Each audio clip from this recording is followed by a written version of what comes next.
Ladies and gentlemen, welcome to Mount Kenya Chronicles, the newest kid on the block.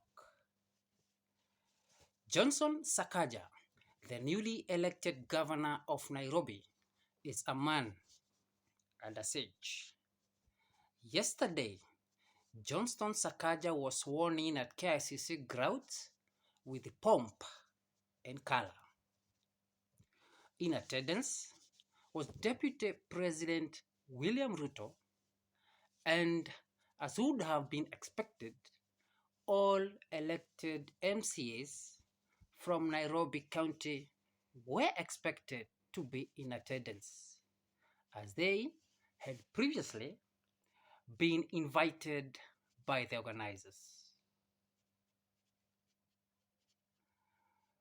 But these MCAs affiliated to Azimio Kenya, One Kenya Coalition had one condition which they had floated to Sakaja, that they will not be available, or they only be available if the deputy president and leader of UDA will not be present. That is, they had given out their conditionalities that they will not attend if the president-elect Dr. William Ruto was going to be in attendance. In fact, according to Nairobi ODM vice chairman, who led the group of the MCAs, his name is Ochilo Ajira, MCA for Lidi in Kibra. Sakaja had told them that that Ruto was not going to attend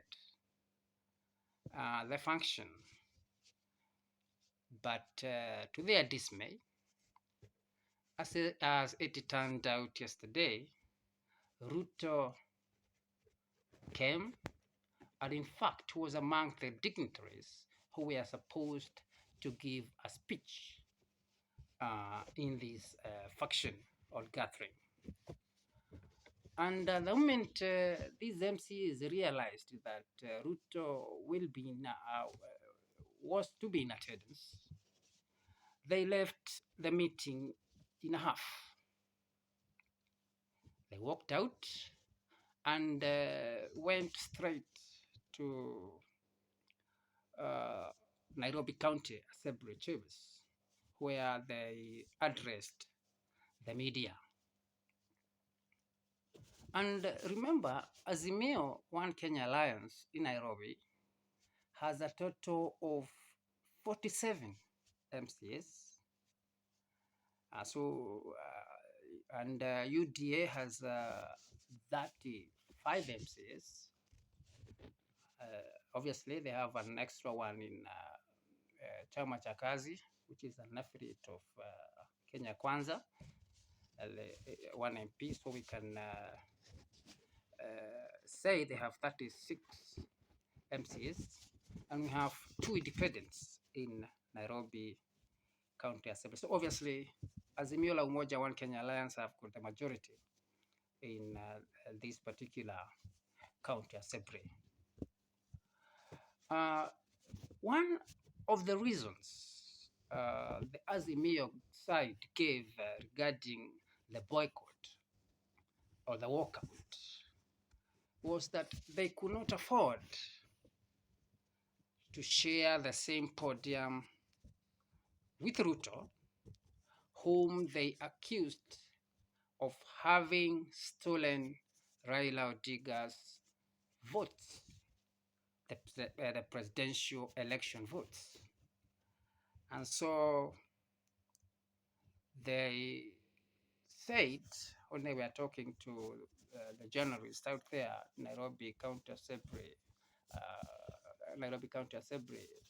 grounds, that they could not afford to share podium with Ruto. Remember, the presidential,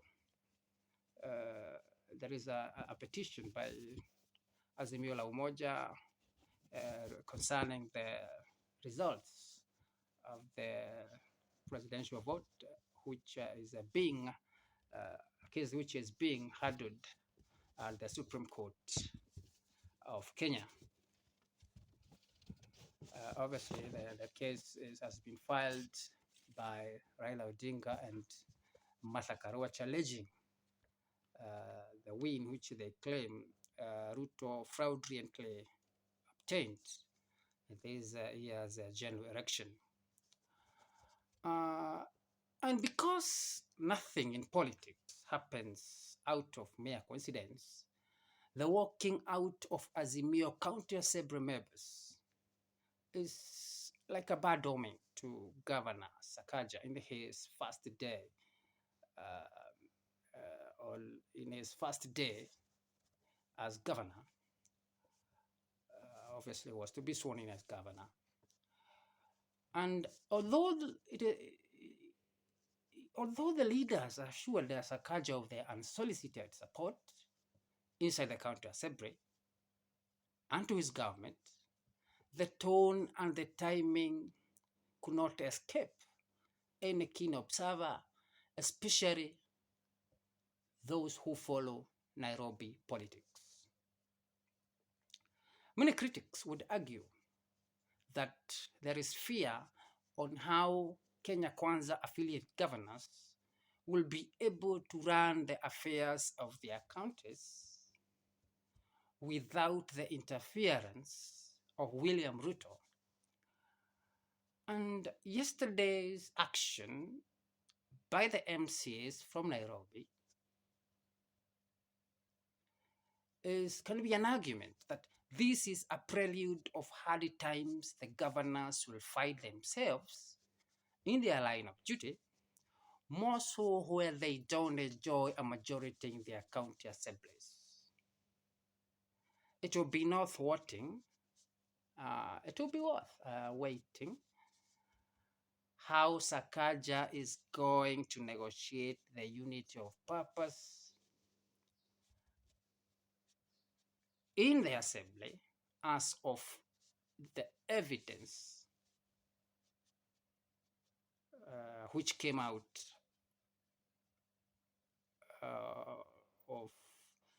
which came out yesterday, which shows that he might have a rough time inside that county assembly hall and in running his government in Nairobi. Many skeptics are asking whether Sakaja can survive an impeachment motion if it so happens, putting into perspective the lousy relationship between him and the deep state. Remember, the deep state was hell-bent to see that Sakaja didn't become Nairobi chief.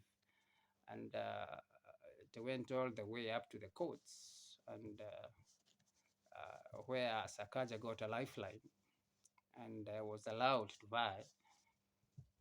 So it cannot be lost on us that the deep state wanted Polycarp Igade, and Igade was Uhuru and Raila's favorite.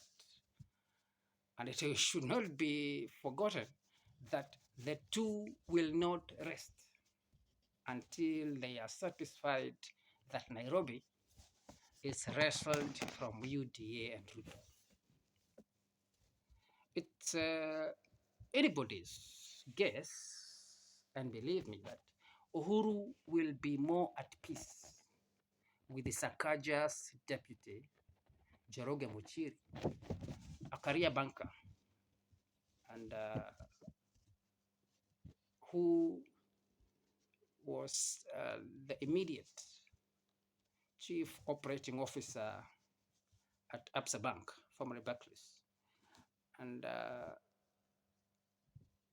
who vied for Nyandarua, if you can remember, he vied for Nyandarua gubernatorial seat, but was failed at the primaries, UDA primaries there.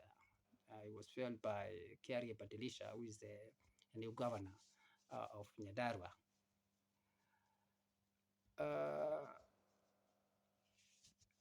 this Joroge Muchiri, in my view, is uh, being a banker, a person who knows how to uh, much about finances and management. I believe he has more of an, also has got knowledge on economics, and so I believe Uhuru Kenyatta might want to do something uh, to to get him at the helm of Nairobi County. In my view, Sakaja is walking on a thin line, and when the time comes to show, Nairobi County Assembly members will not hesitate in removing him and replacing him with his deputy.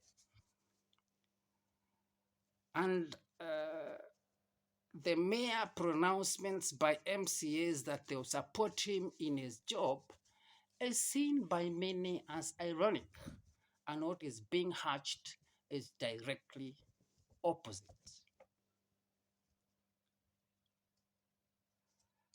I don't know how Sakaja is going to survive an impeachment motion when these elected leaders decide to do so. Moreover, with the support of Raila and Uhuru, in case Raila's presidency comes to be,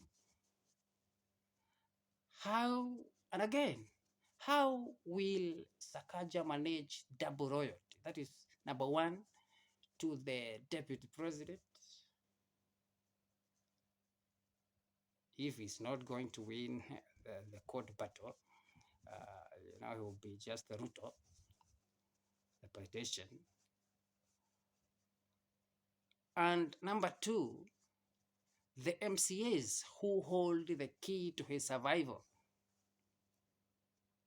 as governor.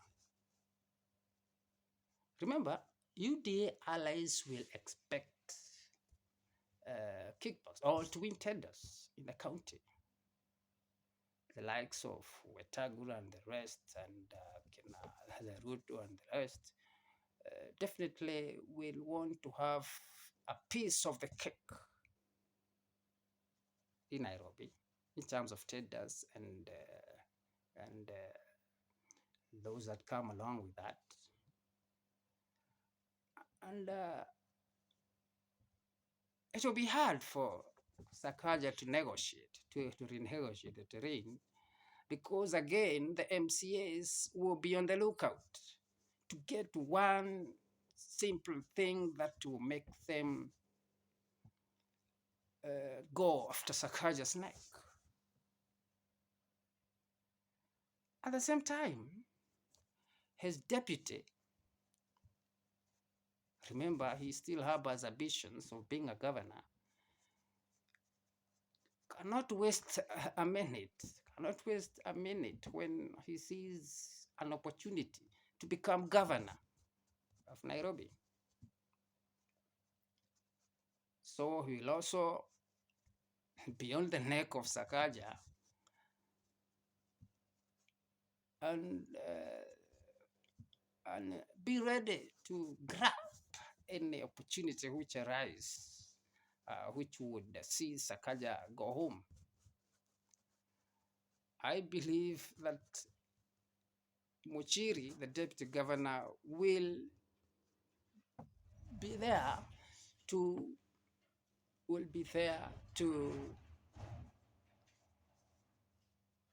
leak any information,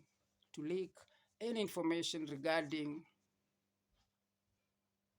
any misappropriation, any little corruption that will be on Sakaja's side. He will be ready to reveal all of that to the MCs, all to the deep state, all to the, if Raila becomes president, so as to necessitate a coup, political coup in Kiambu County.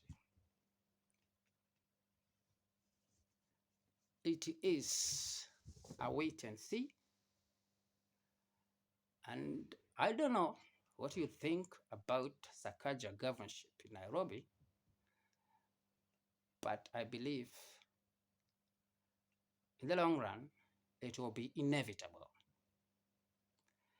Thank you for watching Mount Kenya Chronicles. I pray and ask that you join me in this race to make Mount Kenya Chronicles one of the leading media outlets. And to do this is just to subscribe, like this video, share, and God will bless you. Thank you very much. We meet another time for another piece of political analysis. Thank you very much and goodbye.